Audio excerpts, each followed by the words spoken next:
Très bien. Alors, on va commencer. Alors, d'abord, bonjour à tous et à toutes. C'est un grand plaisir de se retrouver.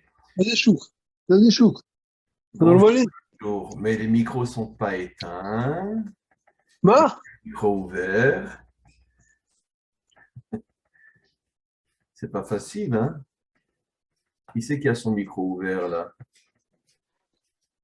Bon, c'est pas grave. Allez, on y va. Voilà. Donc, comme vous le savez, on est à quelques jours de la fête que nous appelons Rosh Hashanah, le Nouvel An.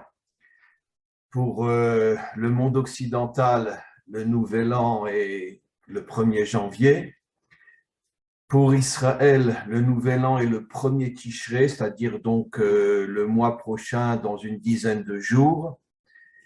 Et on sait que le 1er Tishré, comme on va en parler aujourd'hui, donc ce que nous appelons le Nouvel An, est en vérité le jour de l'apparition de Adam et aussi le jour de la faute de Adam, puisque selon les codes bibliques, je ne rentre pas dans le décodage, je reste pour l'instant au niveau des codes, le jour où Adam a été créé, je préfère dire le jour où il s'est dévoilé, Adam et Ève, c'est le jour même où ils ont fauté. Ce qui veut dire qu'il y a un message assez étonnant.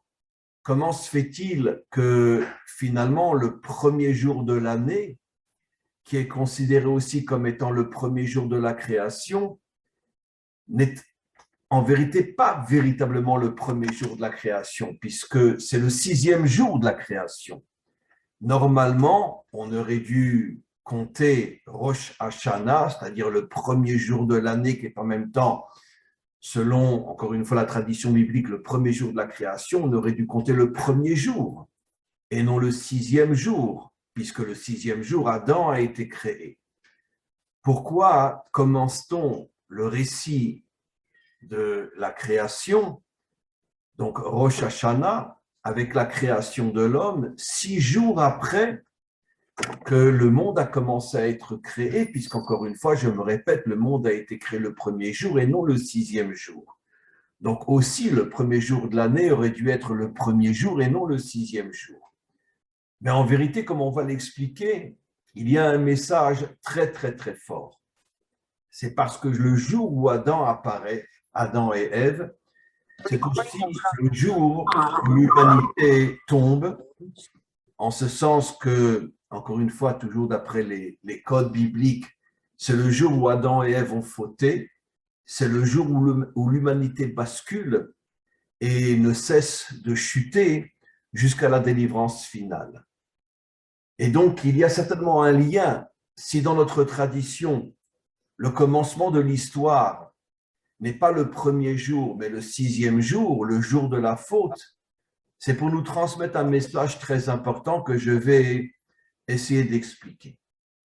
Je vais faire un petit détour en parlant de la Emouna. La Emouna, comme vous le savez, beaucoup de gens connaissent ce mot en hébreu. La Emouna, je vais traduire en français, mais c'est une traduction qui est très très loin de la véritable notion en hébreu, c'est la foi, la croyance. Généralement, dans toutes les religions, et je rajouterais même dans la religion juive, je n'ai pas parlé de la Torah, j'ai parlé de la religion juive, on comprend la notion de Emouna, de foi, j'ai la foi en Dieu, je crois en Dieu. Cette notion est complètement fausse. En tout cas, elle n'a rien, strictement rien à voir avec la définition que la Torah, la vraie Torah, apporte au mot Emouna. La Emouna, d'après nos maîtres, c'est la confiance, la prise de conscience que nous avons que même dans le mal, et surtout dans le mal, qui n'est que l'aspect extérieur des choses, se cache en vérité une lumière et un bien absolument extraordinaire. J'explique. Je vais donner de nombreux exemples. Vous savez qu'au moment de la délivrance, tous les peuples, pas seulement Israël, diront « En ce jour, Dieu sera un et son nom sera un ». On parle de l'unité. comme je l'ai souvent expliqué dans mes cours, pas de l'uniformité. Le monde sera composé de grandes différences. Il y aura 70 peuples, plus Israël, 71 peuples. Chaque peuple aura son tempérament, son caractère, sa propre approche de Dieu. Bien qu'il n'y aura plus d'idolâtrie et de mensonges dans le monde de la délivrance, mais malgré tout, ce ne sera pas un monde uniforme où tout le monde sera pareil, mais le monde de l'unité. Maintenant, nos maîtres expliquent que qu'est-ce que c'est l'unité? Pourquoi dire que Dieu est un? On peut comprendre que l'on puisse dire que l'humanité est une, c'est-à-dire malgré toutes les différences qu'il y a entre nous, nous arrivons à nous accepter, nous arrivons à nous respecter et nous arrivons à former une humanité unie malgré nos différences. Mais qu'est-ce que ça veut dire en ce jour Dieu sera un? Ça veut dire quoi? C'est certainement pas dans le sens de l'idolâtrie que pendant des millénaires on a pensé qu'il y avait plusieurs dieux et tout d'un coup tout le monde reconnaîtra que Dieu est un. C'est sûr qu'il y a quelque chose de beaucoup plus profond. Je ne dis pas que cette notion n'est pas juste, car c'est vrai que l'idolâtrie nous accompagne depuis des millénaires, même si elle se modernise. Mais malgré tout, il y a une explication beaucoup plus profonde. Dans la notion que Dieu est un, nos maîtres disent qu'en vérité, même dans le mal, Dieu se cache et Dieu se trouve. C'est-à-dire qu'en vérité, plus encore, la lumière la plus forte de Dieu se cache précisément dans le mal, plus encore que dans le bien. Je sais que c'est très choquant, très étonnant, mais on va avancer doucement pour pouvoir l'expliquer. Et donc, c'est ça la notion de l'unité. Je le dirais, comme je l'ai souvent expliqué, je ne cesse de l'expliquer, nos maîtres révèlent quelque chose d'absolument incroyable. Dans le code du serpent, vous savez que le serpent, quand il attaque, il fait deux choses. Il mord. Quand il mord, ça fait mal, mais ce n'est pas le fait qu'il nous mord qui nous tue. Ce qui nous tue, c'est le venin qu'il injecte dans le corps humain. Et nos maîtres expliquent qu'en vérité, le venin du serpent, c'est ce qu'on appelle, dans notre langage, les religions. Je sais que c'est choquant. Comment une religion peut être le venin du serpent? Mais je vais expliquer. Parce que toutes les religions, y compris la religion juive qui n'a rien à voir avec la Torah, en vérité, nous présentent Dieu comme étant en dehors du mal, en dehors de ce monde. Et la religion crée d'une certaine manière une sorte de monde que j'appellerais un monde utopique dans lequel Dieu se trouve et Dieu tourne le dos au mal et Dieu finira par détruire le mal. Dieu ne se trouve pas dans ce monde parce que ce monde est un monde corrompu, un monde de vol, un monde de débauche, un monde d'idolâtrie. Comment Dieu pourrait être dans ce monde? Toutes les religions ont ce point en commun que Dieu est en dehors du monde. Comme dans la religion chrétienne, il y a une phrase très célèbre, mais c'est vrai aussi dans la religion juive, « Mon royaume n'est pas de ce monde ». Qu'est-ce que ça veut dire « Mon royaume n'est pas de ce monde » ? Comment voulez-vous, en tant que Dieu, que je me dévoile dans un monde aussi pourri, aussi corrompu? Ça, c'est ce que disent les religions. Mais la Torah nous explique tout le contraire. C'est que l'unité de Dieu, c'est notre capacité de comprendre que même dans le mal, Dieu se trouve présent. Et comme je vais le prouver, c'est précisément à travers le mal qu'il amène la délivrance finale. Et c'est ça la véritable émouna. La émouna, ce n'est pas croire en Dieu. La émouna, c'est croire que Dieu est partout et que même dans le mal, Dieu est caché et il se cache derrière le mal pour préparer la délivrance finale, comme je vais le prouver dans quelques instants. J'ai déjà souvent donné cet exemple, qui est un exemple dur, pas facile à admettre et à accepter, surtout pour la génération qui a vécu la Shoah. Mais regardez cette chose absolument inimaginable. En 1945, on ouvre les portes de Auschwitz, et en 1948, 3 ans seulement après, Israël renaît sur sa terre. Ça veut dire que les nazis pensaient détruire le peuple juif et inconsciemment, ils l'ont reconstruit. Ce n'est pas eux qui l'ont reconstruit. Mais Dieu se cache derrière la Shoah pour préparer la renaissance d'Israël sur sa terre, en 3 ans seulement. Ça veut dire que c'est dur à dire. Et je vais sans doute le dire d'une manière qui n'est pas 100% juste. Mais l'on peut dire que la Shoah a préparé la renaissance d'Israël sur sa terre. Pas les nazis, bien évidemment, mais derrière eux, Dieu se cache d'une manière que nous ne pouvons pas comprendre. Et la Shoah, au lieu de détruire le peuple juif, lui a permis de renaître sur sa terre, après des millénaires d'exil. C'est tout le contraire qui s'est produit. C'est peut-être l'une des preuves les plus grandes que Dieu se cache dans le mal, manipule le mal. Je ne dis pas qu'il excuse les méchants seront punis. Mais Dieu arrive à se cacher dans le mal pour finalement amener le bien. Je vais donner un exemple très simple. Vous vous rappelez que, donc je conclue encore une fois et j'explique que la vraie Emouna, c'est notre capacité d'avoir une confiance absolue dans le maître du monde, même lorsque tout va mal, et savoir que malgré l'extériorité du mal, se cache dans le mal un bien absolument incroyable. Je rajouterai juste, avant d'aller un petit peu plus loin, que d'une certaine manière, c'est exactement ce que j'ai souvent expliqué, qu'une vie de difficulté, une vie d'épreuve, une vie qui n'est pas simple, est une vie authentique. Une vie facile, une vie où je n'ai pas de problème, une vie où tout coule comme du miel, est une vie complètement ratée.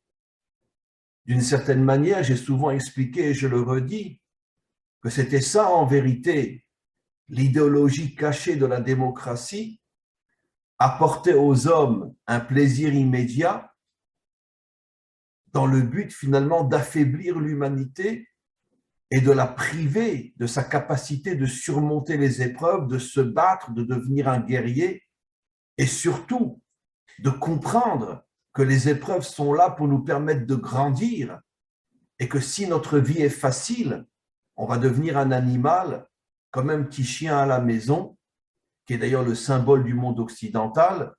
Trouvez-moi une famille qui n'a pas un petit chien à la maison. Le chien est le symbole du monde occidental.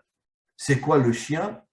C'est-à-dire qu'en vérité, je suis gentil avec mon maître parce qu'il me gâte, il me donne à manger, il me sort faire pipi dehors et toute la journée, je le laisse et je lui dis « Mon maître, tu es un homme extraordinaire ». C'est ça la démocratie. C'est ce qu'elle a voulu faire de nous. Heureusement, les choses ne sont pas si simples que ça. On est à nouveau rentré dans une période très difficile avec la pandémie, le Covid, etc., etc. Ce qui fait que Hachem, Dieu s'arrange toujours quand il voit que le monde est en train de sombrer dans une facilité qui le transforme en chien, en animal. Dieu amène des difficultés pour réveiller les hommes authentiques de manière à ce qu'ils se battent contre les difficultés et les épreuves de la vie pour retrouver leur véritable dimension d'homme. Je continue. Vous vous rappelez que la semaine dernière, si je ne me trompe pas, on a parlé du nom de Adam. Je vais dire quelque chose que j'ai déjà dit, mais qui est très important dans le cadre du cours d'aujourd'hui. Adam, j'ai expliqué que c'était les initiales de 3 personnages. Aleph, Adam, le premier, Dalet, David, et même Mashiach. Pourquoi dans le nom de Adam, on a la deuxième lettre. Bon, la première lettre correspond à Adam, mais la deuxième lettre correspond à David. Pourquoi David? J'ai déjà expliqué que David, qui est, comme on le sait, le modèle de l'homme authentique, c'est la raison pour laquelle nous avons une phrase en hébreu au sujet de David. On dit David, Chai vekayam, il est le modèle éternel du peuple juif, suivi par un minimum de personnes, mais quoi qu'il en soit, il est le modèle. Pourquoi? Parce que David, nos maîtres nous disent, jamais un homme n'a été autant éprouvé que le roi David, jusqu'au point que son propre fils a voulu le tuer. Et c'est ce qui a fait de lui un homme authentique, à la fois sur le plan spirituel, à la fois sur le plan physique. Un homme qui a su dépasser, surmonter, faire tomber toutes les épreuves qu'il avait devant lui. Et on a un texte extraordinaire, qui est d'ailleurs dans la Bible elle-même. Après la mort de Avshalom, David avait demandé à son général d'armée, Yoav, de capturer Avshalom et de ne pas le tuer. Son général ne l'a pas écouté, il l'a tué. Et après, comme on le voit dans la Bible, alors que c'était son fils qui voulait le tuer, et avant de vouloir tuer son père, il avait violé toutes ses femmes. Donc quand même, Absalom était une sacrée crapule. Et malgré tout, son père, après sa mort, a prié pendant des jours et des jours et des jours pour sauver l'âme de son fils. C'est-à-dire que non seulement David ne tombait pas devant une épreuve, mais il était même capable de la transformer en bien, au point de prier pour sauver l'âme de son propre fils qui avait violé toutes ses femmes et qui voulait tuer son propre père. Mais en tous les cas, revenons à David. David, encore une fois, est le modèle, pas seulement d'Israël, mais le modèle de l'humanité tout entière, puisque, comme on le sait, David se réincarne dans le Mashiach lui-même. Mais prenons la vie de David. D'où vient David? David vient de l'obscurité la plus inimaginable. Comment commence l'histoire de David jusqu'à ce que David arrive?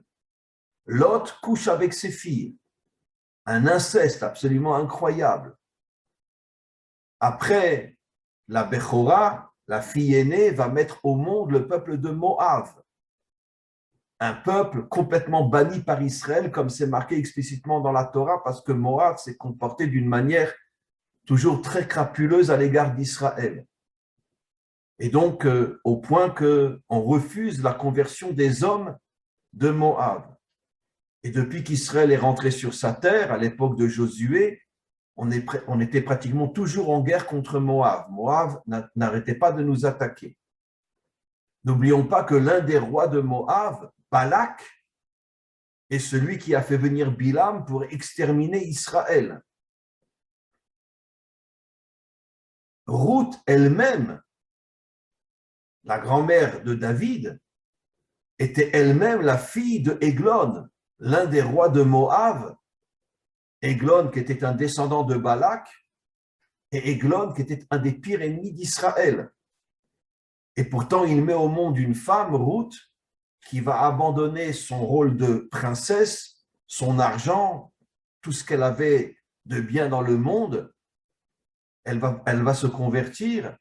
Elle va être tellement pauvre quand elle arrive en Israël qu'elle est obligée de glaner dans les champs pour ramasser les épis qui sont tombés, comme on le sait. Et finalement, elle va être épousée par l'un des grands de la génération qui est Boaz. Et c'est comme ça que toute la lignée messianique va naître.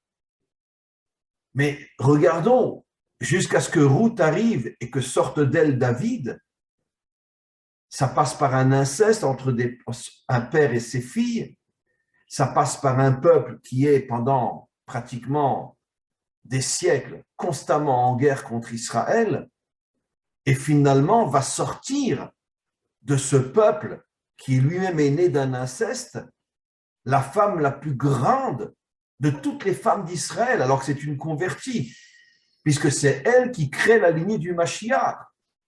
Ruth, qui sort du peuple le plus banni d'Israël, au point que les hommes de Moab, on n'accepte pas leur conversion, seules les femmes de Moab. Mais sachez qu'il n'y a qu'une seule personne qui s'est convertie de Moab, ça a été Ruth. Il n'y a pas eu d'autres femmes de Moab qui se sont converties. Ça veut dire qu'il y a eu une seule conversion, Ruth, pour donner la lignée du Mashiach. Comment une lumière pareille peut-elle sortir d'un peuple né d'un inceste et qui pendant des siècles se bat contre Israël? N'est-ce pas la preuve qu'il y a une lumière incroyable qui se cache dans le mal?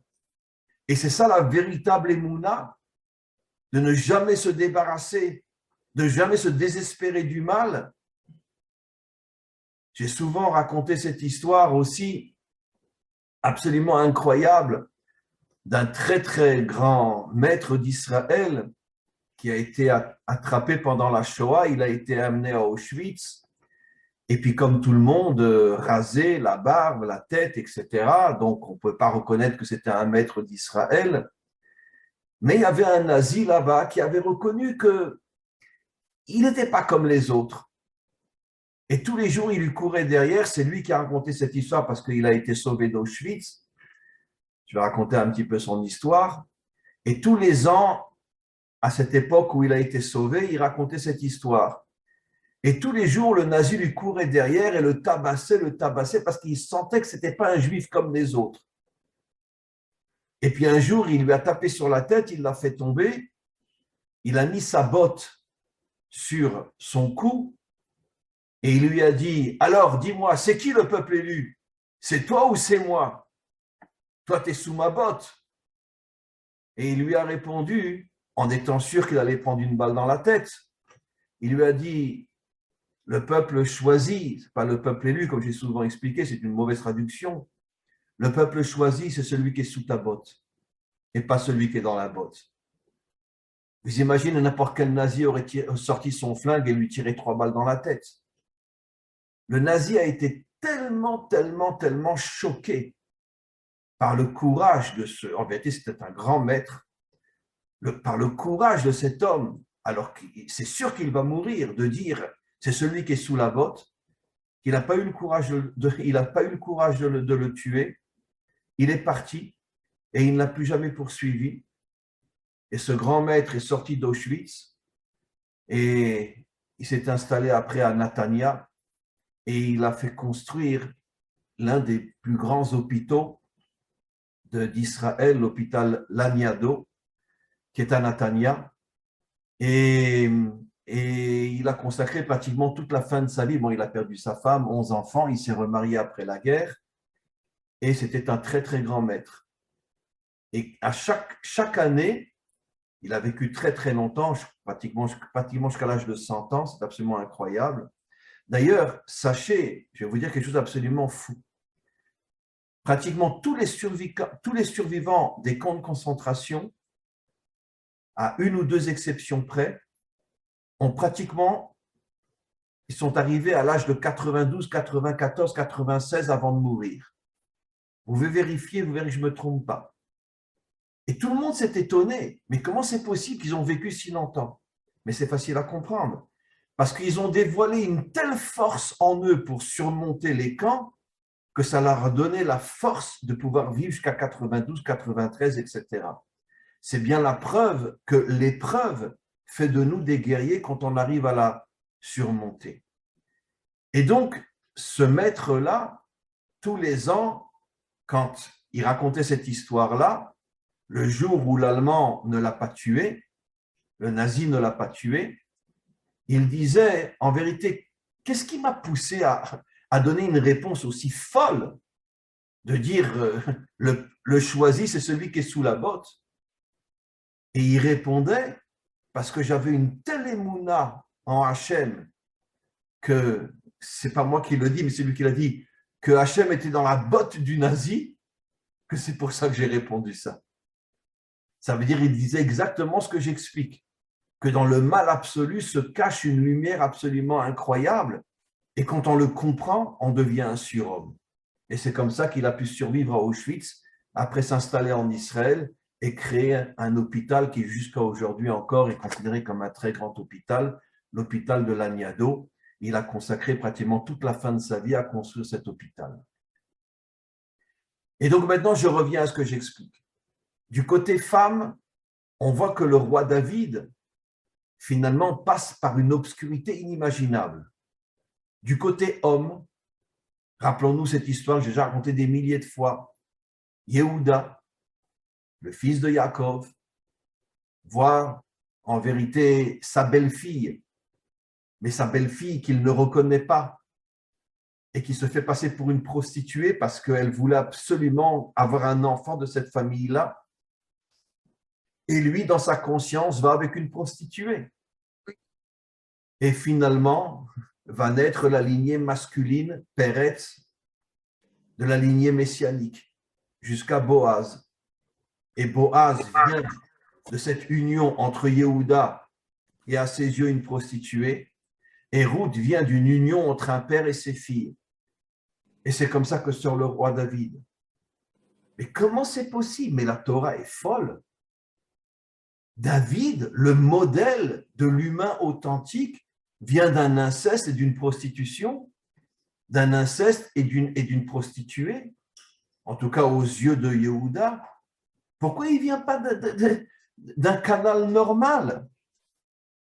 Pour nous faire comprendre ce que j'explique, que dans les obscurités les plus fortes se cache une lumière absolument incroyable. Et maintenant, je vais vous expliquer. La dernière lettre du mot Adam, c'est le même, Mashiach. Le Mashiach se dévoilera exactement de la même manière que David, à travers une obscurité absolument incroyable. Toutes les religions, y compris la religion juive, font toute la même erreur. Pour les chrétiens, c'est le Fils de Dieu. Pour les juifs, c'est un grand juste, un grand rabbi, un grand rave. Je ne citerai pas d'exemple, mais on le sait. 80% des Juifs pensent que le Messie viendra de tout en haut. Et tout le monde se trompe. En vérité, le Messie viendra de tout en bas. C'est marqué explicitement dans un verset. En hébreu, Ish tsemar ou mitarta gitzmar. Comme une pousse qui pousse de tout en bas. Mitarta, c'est-à-dire de tout en bas. Le Mashiach ne sera pas dès le départ un juste que tout le monde admirera, etc. Ça sera un homme qui mènera de tout en bas. Ça sera un homme simple.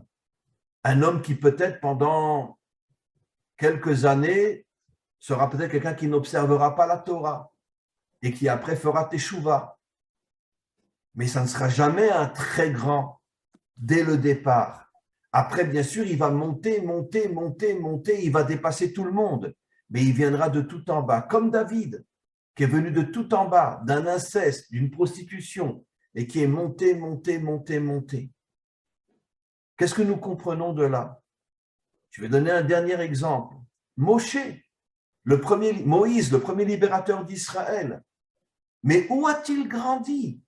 Dans la maison de Pharaon. Il a grandi dans la maison de Pharaon. Comment c'est possible? Dans la maison de Pharaon, qu'est-ce qu'il y avait toute la journée? L'idolâtrie, la corruption, la débauche, les orgies. C'était ce que cet adolescent voyait. Dans la maison de Pharaon, qu'est-ce qu'il voyait tous les jours? La corruption politique, la débauche. J'imagine que des dizaines de fois, il a dû surprendre, soi-disant, son grand-père, Pharaon, en train d'être avec des jeunes filles, etc. Dans quoi il a grandi? Dans l'obscurité totale. Et il est devenu le premier libérateur d'Israël. Pourquoi?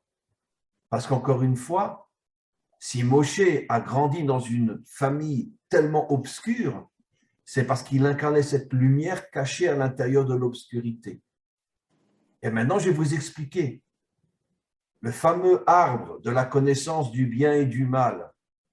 Nos maîtres expliquent que le mal est extérieur et le bien est intérieur. Pourquoi cet arbre s'appelle l'arbre de la connaissance du bien et du mal? Nos maîtres donnent l'exemple comme un fruit.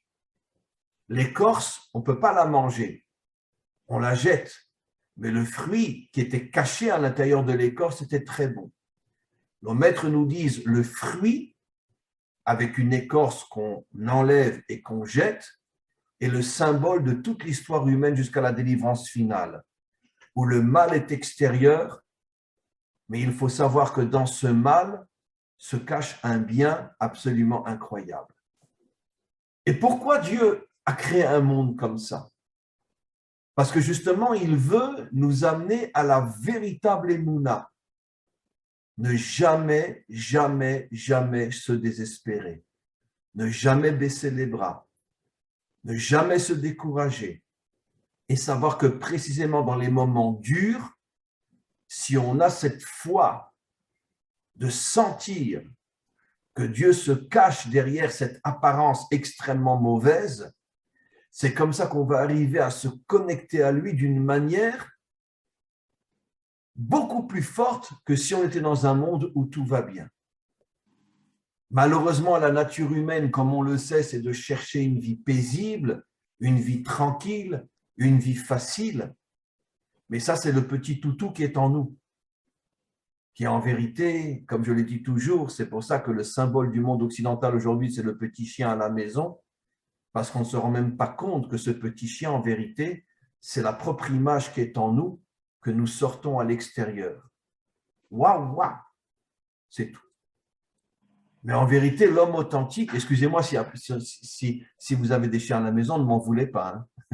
Mais bon, vous inquiétez pas, quand moi j'étais gosse, on avait aussi, nous, un chien à la maison. On est tous passés par là. C'est ça le monde occidental. En Israël, aujourd'hui, quand je suis arrivé en Israël il y a une trentaine d'années, il n'y avait pas une famille qui avait un chien en Israël. Aujourd'hui, il n'y a pas une famille qui n'a pas un chien en Israël. Donc, tout change. Tout change. C'est comme ça. Mais quoi qu'il en soit, je voudrais donc revenir sur l'histoire de l'arbre de la connaissance du bien et du mal, qui est en vérité, encore une fois, le mal est extérieur, c'est l'écorce. C'est pour ça que comment nos maîtres appellent le mal klipa, qui veut dire l'écorce, pour faire allusion au fait que dans l'écorce se cache un bien. Maintenant, vous allez comprendre pourquoi, ma question était pourquoi le premier jour de l'année, qui est en vérité le premier jour de la création, pourquoi ce n'est pas le premier jour de la création, mais le 6e jour, le jour où Adam a été créé et le jour où il faute. Parce que justement, le message est un message fondamental. C'est comme si Dieu nous disait, regardez, pendant un certain temps, jusqu'à la délivrance finale, le monde, dans son aspect extérieur, va être un monde très mauvais. Avec des hauts et des bas, bien évidemment. Mais si on fait le bilan de toute l'histoire humaine, il y a beaucoup plus de catastrophes que de bien. Le monde va être un monde très difficile. L'histoire humaine va être une histoire très, très difficile.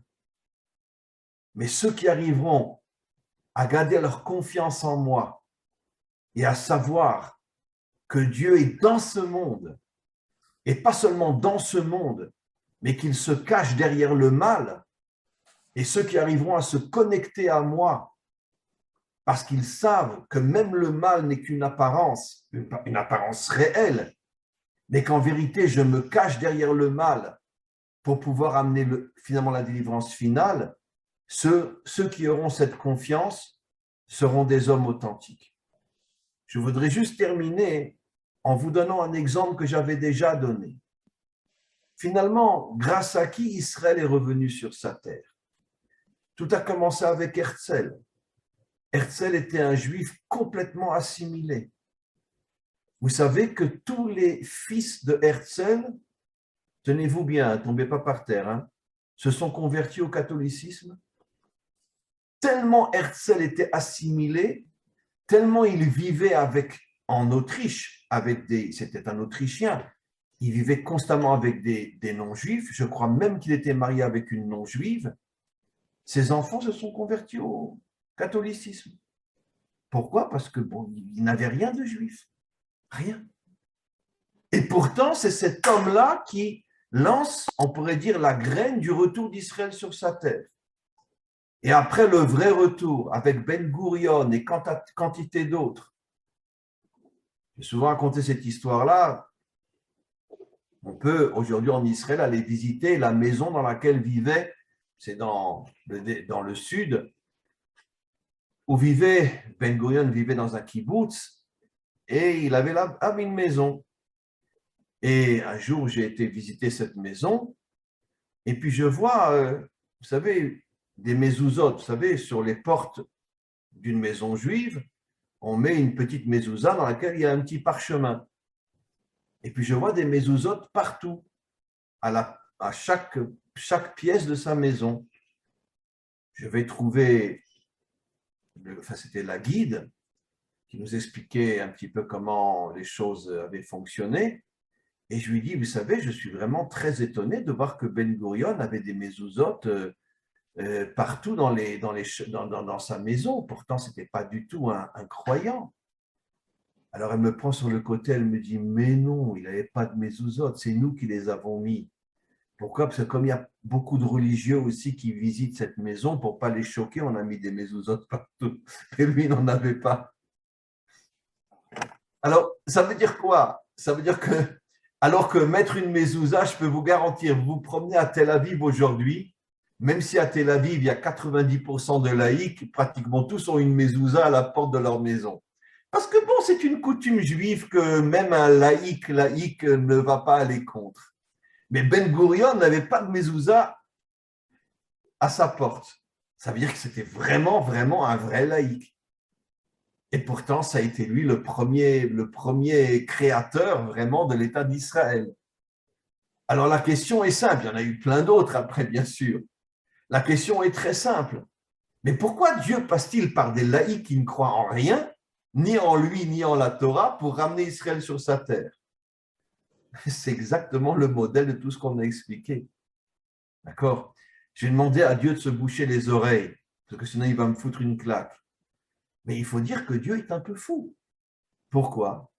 Parce que pourquoi il se sert constamment du mal pour amener le bien? Pourquoi? Pourquoi? Pourquoi? La conclusion est claire, mes amis. Nous sommes dans un monde où Dieu veut faire de nous des héros, des guerriers, des gens forts, sur le plan mental essentiellement, sur le plan de l'âme. Or, la majorité des hommes, dès qu'on est devant une difficulté, un drame, une catastrophe, une guerre ou je ne sais quoi, on s'écroule complètement. Dieu nous a mis dans un monde où les difficultés sont énormes et nos maîtres nous disent que juste avant la délivrance finale, il y aura, je préfère me taire, mais de grands problèmes dans le monde et tout est en train de se mettre en place d'ailleurs. Pourquoi? Parce que ceux qui mériteront la délivrance seront ceux qui ne se laisseront pas impressionner par le mal, qui ne se laisseront pas impressionner par les difficultés, parce qu'ils sauront que Dieu se cache derrière cette obscurité pour pouvoir nous permettre une connexion profonde, guerrière, authentique avec lui. Chose qui est impossible quand tout va bien. Et je terminerai juste avant, encore une fois, de vous laisser poser les questions, sur un exemple que j'ai déjà donné des milliers de fois. Un des grands maîtres de la Chassidoute, celui qui a écrit le livre du Tanya, disait qu'en vérité, il donnait un exemple, il y a déjà pratiquement 300 ans, absolument incroyable. Il disait qu'en vérité, l'obscurité n'existe pas. C'est simplement une impression par rapport à nous. Et il donne un exemple, si on ouvre une lumière très forte devant quelqu'un, eh bien ça l'aveugle. Et il va crier, je ne vois rien, je suis dans le noir, je suis dans le noir, alors qu'il est dans une lumière incroyable. Mais elle est tellement forte, cette lumière, que lui, ses yeux n'ont pas la capacité de la capter et ça le mène dans l'obscurité. Eh bien, il dit, c'est exactement ça en vérité. L'obscurité, c'est une impression uniquement par rapport à nous. Mais si on avait la capacité de voir, on s'apercevrait que c'est une lumière tellement immense qu'à notre niveau, elle nous fait tomber de l'obscurité. Mais on est dans une lumière immense. Mais nous, on ne la voit pas. Et il explique qu'au moment de la délivrance, l'homme va s'élever à un niveau tel où il comprendra rétroactivement que toutes les catastrophes que nous avons traversées dans l'histoire étaient en vérité des lumières tellement puissantes que nous avions l'impression qu'on est dans l'obscurité, mais en vérité, c'était des lumières absolument incroyables. Et donc ça, c'est la véritable émouna. C'est la raison pour laquelle toute l'histoire humaine commence avec la faute de Adam. Pour nous faire comprendre qu'il faut chercher Dieu non en haut dans le ciel, notre Père qui est au ciel, surtout esthésie. Non, Dieu est dans ce monde en bas. Et au moment de la délivrance finale, je le dis toujours, je ne sais pas si c'est 100% vrai, mais en tout cas, c'est sûr que je dis la vérité, toutes les églises, toutes les mosquées et toutes les synagogues disparaîtront. Vous savez où se trouvera Dieu au moment de la délivrance finale? Dans un bureau, dans une société de travail, dans la rue, dans les marchés, c'est-à-dire dans ce monde. Parce que l'homme deviendra tellement moral, parce qu'aujourd'hui, l'homme, il est moral à l'église, mais quand il rentre dans son bureau et qu'on lui propose 1 million sous la table, vous croyez qu'il va les refuser? Pas du tout. Dans toutes les religions. Ça veut dire que Dieu est à la synagogue, Dieu est à l'église, Dieu est à la mosquée, mais dans la vie de tous les jours, foutez-moi la paix. Et donc, c'est pour ça que finalement, Dieu est confiné. C'est le seul qui a le corona aujourd'hui. Il est confiné depuis des millénaires dans les synagogues. Mais au moment de la délivrance, tous les lieux de culte disparaîtront.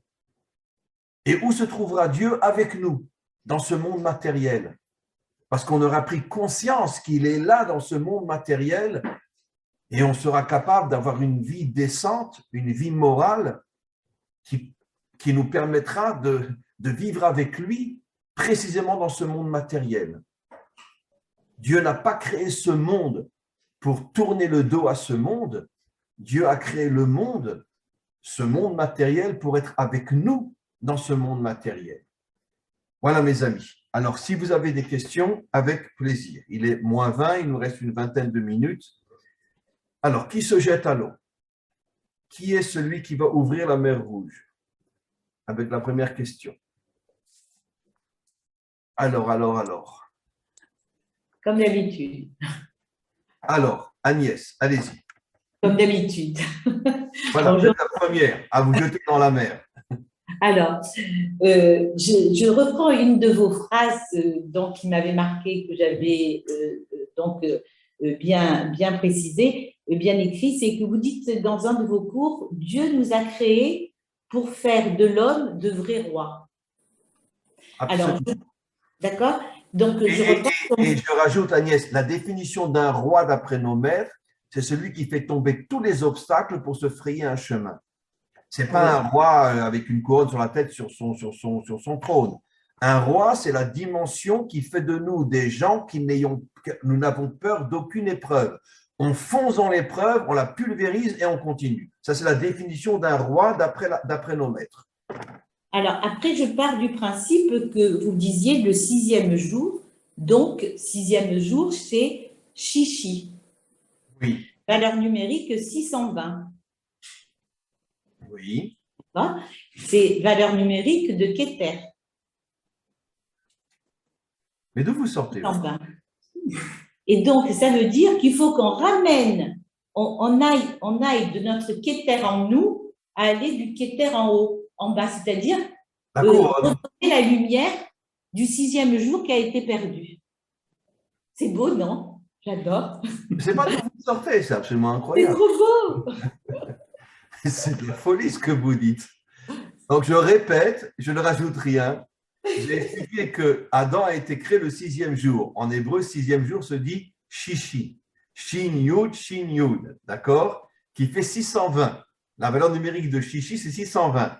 620, c'est la valeur numérique du mot Keter en hébreu qui veut dire la couronne, qui fait de nous un roi. Ça veut dire que pourquoi il y a eu justement la faute le jour où Adam est créé? Pour faire de lui un roi. La saute.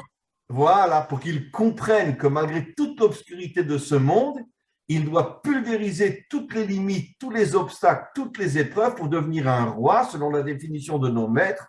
Qu'est-ce que c'est un roi? Quelqu'un qui défonce les obstacles pour se frayer un chemin. C'est fabuleux ce que vous avez dit et je ne le savais pas. Merci de l'avoir appris. Merci beaucoup. Catherine, il faut ouvrir votre micro. Votre micro n'est pas ouvert. Attendez, je vais l'ouvrir. Non, j'y arrive pas. Essayez-vous de l'ouvrir, Catherine. Oui, c'est bon, il est ouvert. Il est ouvert. Voilà. Bonjour Rav. Oui, Dans, bonjour. dans un de vos cours, en fait, j'avais entendu, Hachem, en fait, n'envoie des preuves aux hommes que celles qui peuvent supporter ou on va dire être des rois et la défoncer, l'épreuve. Donc, chaque homme a une spécificité d'épreuve. Oui, chacun à son niveau, bien évidemment. Ça veut dire qu'en vérité, vous savez, je vais confirmer ce que vous dites. Vous savez que le mot Emouna en hébreu qui veut dire la foi, un entraînement militaire pour faire de moi un soldat d'élite s'appelle Imunim. C'est le même mot. Le mot entraînement, un entraînement militaire, et le mot Emouna, c'est le même mot. Et évidemment, beaucoup de nos maîtres se sont posé la question, quel rapport entre un entraînement militaire pour être un soldat d'élite et le mot Emouna? Et bien de là, il donne la réponse exactement dans le sens que vous avez dit. La Emouna, c'est quoi? Le soldat, dès qu'il rentre à l'armée, on ne va pas lui donner des épreuves de folie. On commence par des petites épreuves, des petits entraînements. On monte, on monte, on monte, on monte, on monte, on monte, on monte. Jusqu'à des entraînements que je ne peux même pas citer parce que vous n'allez pas me croire. Mais bon, comme j'ai pendant des années enseigné à l'armée, donc je suis au courant de pas mal de choses. Mais quoi qu'il en soit, c'est exactement ça. L'homme n'est pas prêt dès le départ à avoir des épreuves trop difficiles. Alors, on commence avec des petites épreuves. Et s'il réussit, une épreuve un peu plus grande, un peu plus grande, un peu plus grande, un peu plus grande, un peu plus grande, jusqu'à ce qu'il devienne un véritable géant. Vous comprenez? Et donc, maintenant, ce que je dis n'est pas 100% juste. Vous avez aussi des hommes pas du tout préparés qui, du jour au lendemain, ont une épreuve terrible. D'accord? Mais là, je répondrai parce que Dieu sait que dans son potentiel, il a des forces que lui-même ne connaît pas et qui vont se dévoiler. Imaginez-vous quelqu'un de, je sais pas moi, de 25 ans, 28 ans, tout d'un coup, que Dieu n'entende pas ce que je dis, qu'on lui découvre un cancer. C'est une épreuve de folie. Et il a 25 ans, d'où il a eu le temps de se préparer. Mais apparemment, c'est parce que nous ne le connaissons pas. C'est parce que nous ne savons pas que dans cet homme se cachent des forces inimaginables qui vont se dévoiler au fur et à mesure qu'il va faire face à cette épreuve-là. Et donc, soit le chemin, c'est des petites épreuves qui deviennent de plus en plus grandes, soit ça peut être une épreuve terrible dès le départ, parce que le potentiel est énorme. Je vais donner un exemple très simple, Elie Wiesel. Elie Wiesel est rentré à Auschwitz, il avait 14 ans, il a traversé Auschwitz, il s'en est sorti, après on a devenu quel homme c'était. C'était un homme absolument incroyable, avec une force inimaginable. Et donc, comment il a pu rentrer à Auschwitz à l'âge de 14 ans? Avec tout ce qu'il a vu et tout ce qu'il a traversé. Certainement qu'il avait un potentiel en lui que lui-même ne connaissait pas, mais que Dieu connaissait, qu'il avait des forces surhumaines, et donc il a eu dès le départ une épreuve qui lui a permis après de devenir ce qu'il est devenu. Plus tard, quand il est sorti des camps. Voilà. Merci beaucoup, Catherine. Merci, Rav. Y a-t-il une autre question, mes amis? Il n'y a pas de question. Moi, j'ai une question, Rav. Oui, Caroline. Bonjour. Bonjour. Comment on fait quand on a des personnes, justement, qui n'ont pas cette force, qui tombent? Et ça me fait penser à la paracha qu'on a lue cette semaine sur Amalek, c'est-à-dire que voilà, il y a cette faiblesse en eux, ils n'arrivent pas à surmonter ces épreuves, et puis bon, voilà, ils se laissent entraîner dans des idées noires, etc. Qu'est-ce qu'on doit faire? Comment faire? Parce que je suis pas, je vois beaucoup de gens autour de moi qui sont découragés sur tout ce qu'ils doivent faire et je sais pas. Moi, j'ai beaucoup de force, mais ils me disent, mais toi, tu as des forces, mais c'est pas tout le monde qui a des forces. Alors, comment faire pour transmettre finalement notre force à nous, qui, grâce à vos cours, grâce aux enseignements, on a notre intériorité qui nous tient. Comment faire pour aider ceux qui sont de côté et qui tombent? Alors, d'abord, sachez que nos maîtres expliquent que la plus grande tzedaka, en français, très mauvaise traduction, mais je n'ai pas le choix, la plus grande charité, c'est d'aider des gens qui sont découragés, plus encore que donner de l'argent. Ça veut dire que vous avez quelqu'un, le couple est catastrophique, ils sont sur le point de divorcer. Vous avez quelqu'un qui a une épreuve, une maladie ou je ne sais quoi, il s'écroule complètement. Toutes les formes d'épreuves qu'il y a dans la vie. D'accord? Nos maîtres disent le plus haut niveau de charité, c'est de donner les forces à quelqu'un qui est en train de sombrer. Plus encore que l'argent. D'accord? Donc ça, c'est déjà une notion très importante. Donc, il touche exactement votre point. Ça veut dire qu'en vérité, il faut savoir qu'il faudrait effectivement consacrer une partie de notre vie, une fois par semaine, 2 fois par mois, je n'en sais rien, à aider des gens qui sont effectivement dans une situation catastrophique. Et ce n'est pas facile, bien évidemment. Maintenant, comment il faut faire? Il faut beaucoup parler avec la personne. Vous savez, c'est un petit peu comme un psychologue. Il fait parler la personne pour voir ce qu'il y a en lui. Il ne faut pas uniquement venir et donner des conseils, il faut. Non, parce que si la personne elle est faible intérieurement, il ne va pas capter les paroles que vous lui donnez. Il faut le faire parler, de manière à mieux connaître son identité, mieux connaître son tempérament, mieux connaître sa mentalité. Et petit à petit, l'aider à revenir, petit à petit. Dans mon expérience de Rav, j'ai eu énormément de coups de fil ou de demandes de ce genre-là. Je ne dis pas que j'ai toujours réussi, parce que des fois, malgré tout, la personne s'entête, elle ne veut pas entendre, elle préfère se laisser aller, elle tombe. Mais disons que quand on arrive à comprendre la mentalité de la personne qui est en train de s'écrouler, on rentre en elle, on ne se projette pas sur elle, on rentre en elle, on l'écoute, on la laisse parler. Petit à petit, on commence à la comprendre et là, on trouve le chemin comment la remonter. Donc, encore une fois, d'une manière très globale, parce que je ne peux pas rentrer trop dans les détails, d'une manière très globale, la meilleure manière d'aider quelqu'un, c'est de rentrer dans sa personnalité pour voir où sont ses points faibles et où sont ses points forts. Et une fois que tu arrives à capter son type de faiblesse et son type de force, c'est comme ça que petit à petit, tu peux le remonter s'il l'accepte, bien sûr, parce qu'il y a des gens qui n'acceptent pas. Mais la majorité, si déjà ils viennent te trouver pour que tu les aides, c'est que dans leur fond intérieur, ils veulent, oui, être aidés. Voilà. Mais encore une fois, ne pas venir, allez, reprends-toi, non, ça c'est des paroles qui ne servent à rien. Il faut, comme un psychologue, rentrer dans la personne et petit à petit la découvrir et petit à petit la faire remonter. Voilà. Merci. Bon. Oui, Harry. Oui, Rav, j'ai trouvé un truc rigolo. Je ne sais pas si vous pouvez être plus précis que moi. Quand il y a eu à l'ONU la création de l'État d'Israël, la résolution, c'était la résolution 181. Et 181, c'est Sod, le secret, 70 plus Aleph, 111. Ou alors le miracle, Pélé. Donc, ça fait un mariage très, très intéressant. Magnifique. Effectivement, c'était la résolution 181, vous dites? Ouais. Incroyable.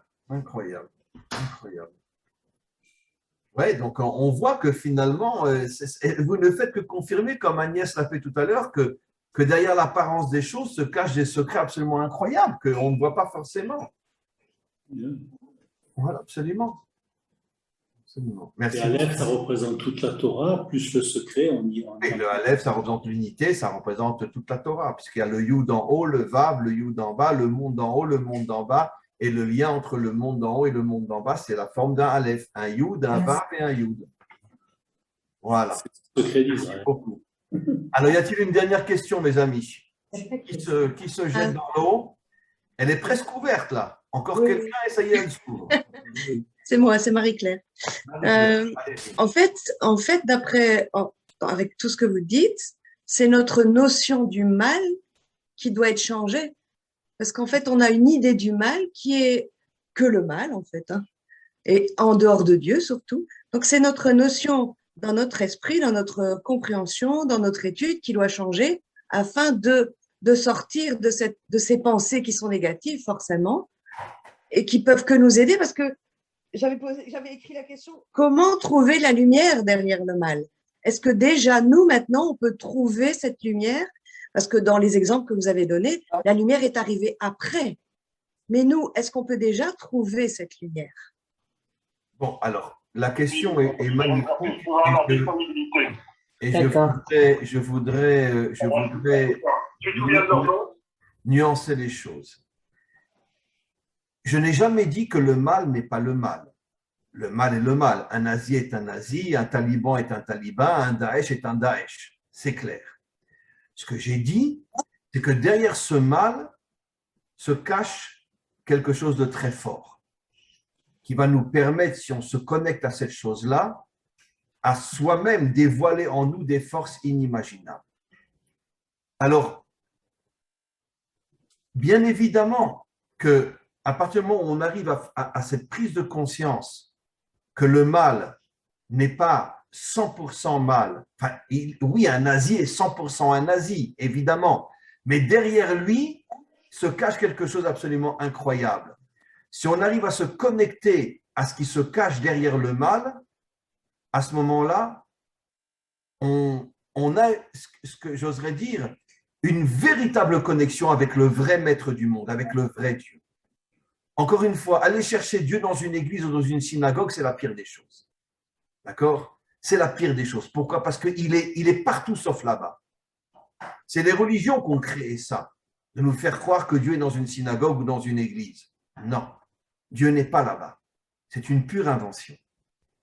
Dieu est dans ce monde. Et Dieu se faufile derrière le mal pour pouvoir justement, on pourrait dire, utiliser le mal pour arriver au bien, comme l'exemple de la Shoah et la renaissance d'Israël sur sa terre. D'accord? Maintenant, encore une fois, oui, si vous avez cette émouna, que même dans une épreuve, aussi incompréhensible qu'elle soit, aussi inacceptable qu'elle soit, vous avez cette confiance absolue que le maître du monde se cache derrière, même si il est évident qu'on ne peut pas comprendre son intention. On ne peut pas comprendre son intention, évidemment que non. Mais la émouna, c'est quelque chose qui est au-dessus de la compréhension. C'est une connexion avec Dieu qui ne passe pas par l'intelligence, qui ne passe pas par la compréhension. C'est une force qui me permet de me connecter, même si je ne comprends pas. Je vais donner un exemple très, très simple. D'accord? Bon, l'exemple est très, très loin de ce que je suis en train de parler par rapport à Dieu. Mais on décide de se marier. Essayons de nous asseoir et de réfléchir 30 secondes. Mais comment tu peux être sûr que c'est la bonne ou que c'est le bon? Comment tu peux être sûr? Mais en vérité, il y a quelque chose en nous qui nous connecte à l'autre, quelque chose au niveau de notre âme, puisqu'en vérité, la véritable épouse et le véritable mari, on sait qu'on est chacun une moitié d'âme. Il y a quelque chose qui me pousse à vouloir aller au mariage avec toi, alors que peut-être j'en ai eu 10 autres avant. Mais pourquoi toi? Je sens comme un appel de l'âme. Il y a quelque chose qui me dépasse, que je ne comprends pas. Je ne peux pas expliquer pourquoi toi et pas celle que j'ai eue avant toi. Pourquoi toi? Mais parce qu'il y a quelque chose au niveau de l'âme qui est complètement au-dessus de la compréhension. Et cette connexion, si j'y crois de toutes mes forces, c'est celle qui va me permettre à mon couple de devenir un couple modèle. Comprenez? Et donc, c'est exactement ce que j'explique à un niveau très loin par rapport à Dieu. Évidemment que dans une épreuve très grave, il ne faut même pas essayer de comprendre Dieu. D'accord?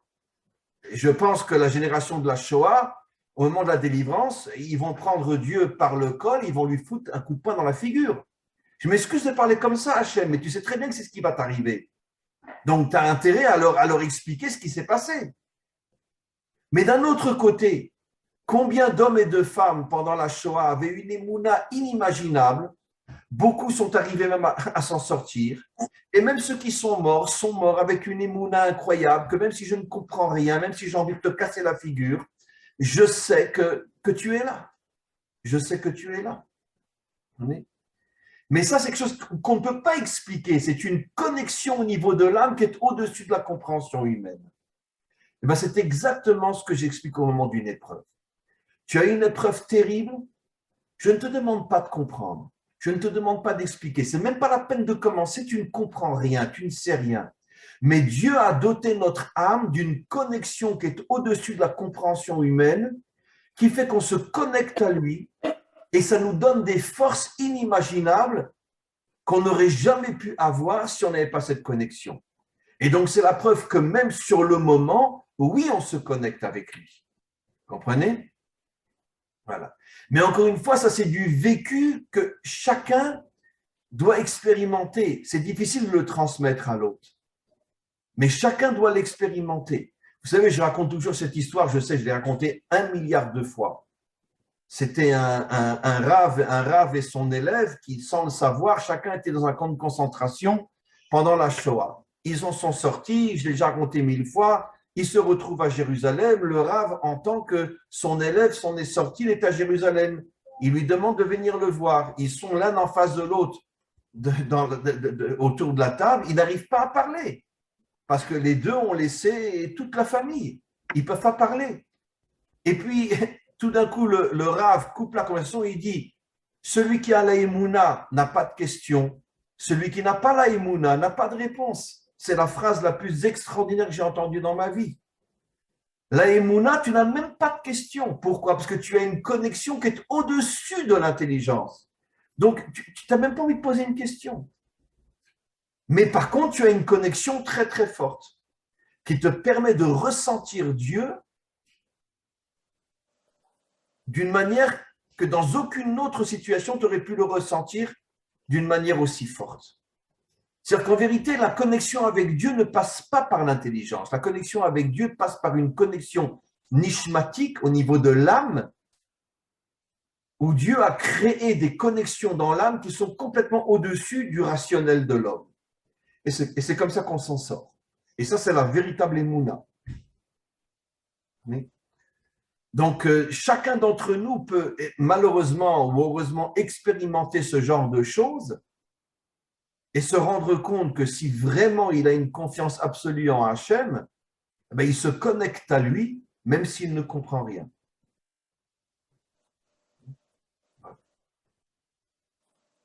Voilà mes amis, avec votre permission, on va mettre fin à cet après-midi. J'ai un cours avec l'Amérique du Sud.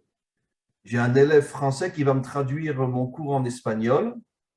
Et donc, je le mettrai sur le site, j'espère, cette semaine. Donc, cuando se come aquí? D'accord? C'est quoi cuando se come aquí? Quand c'est qu'on mange.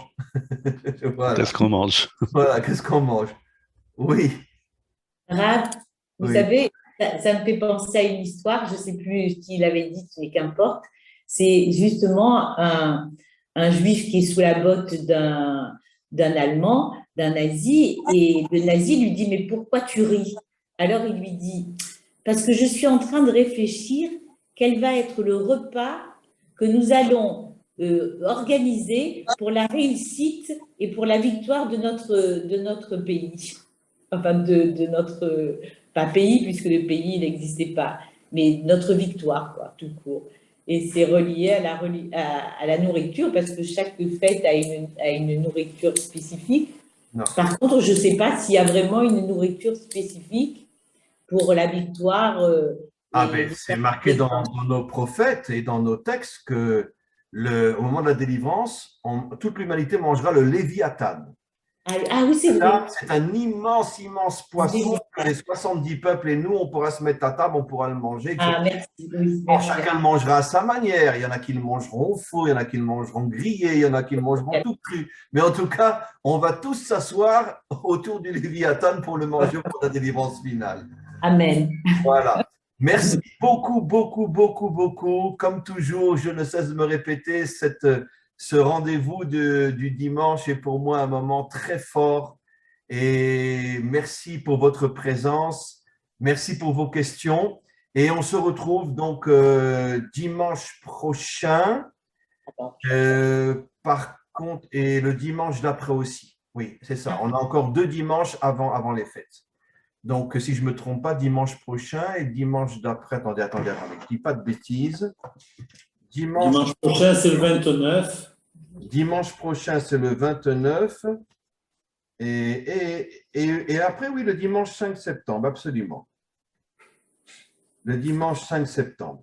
Oui, on se retrouvera aussi. Bien que c'est la veille de Rosh Hashanah. Bon, je vais réfléchir. Je vous le dirai la semaine prochaine. Dimanche prochain, c'est sûr, mais comme c'est la veille de Rosh Hashanah, je ne suis pas sûr que je pourrais. Non, je ne pense pas. Bon, alors, en tout cas, on a encore un dimanche, c'est sûr. Donc, dimanche prochain, on parle de Rosh Hashanah, plus dans les détails. Et comme je l'ai souvent expliqué, la fête de Rosh Hashanah, malheureusement, aujourd'hui, n'est fêtée que par Israël, mais elle concerne en vérité l'humanité tout entière. Et je vous en parlerai aussi. Qu'est-ce que vous pouvez faire aussi à Rosh Hashanah? Et puisque c'est le jour de la création de Adam. Adam n'était pas juif. Adam, c'est le père de l'humanité tout entière. Donc, il n'y a aucune raison que ce soit que les juifs qui fêtent Rosh Hashanah. Évidemment, nous, on a nos coutumes, on a nos lois, mais l'humanité tout entière devrait fêter Rosh Hashanah. On en parlera la semaine prochaine. Merci à tous et à toutes et on se retrouve très, très, très prochainement. Et on termine par cette belle phrase « Quando se come aquí ». Merci, Rav.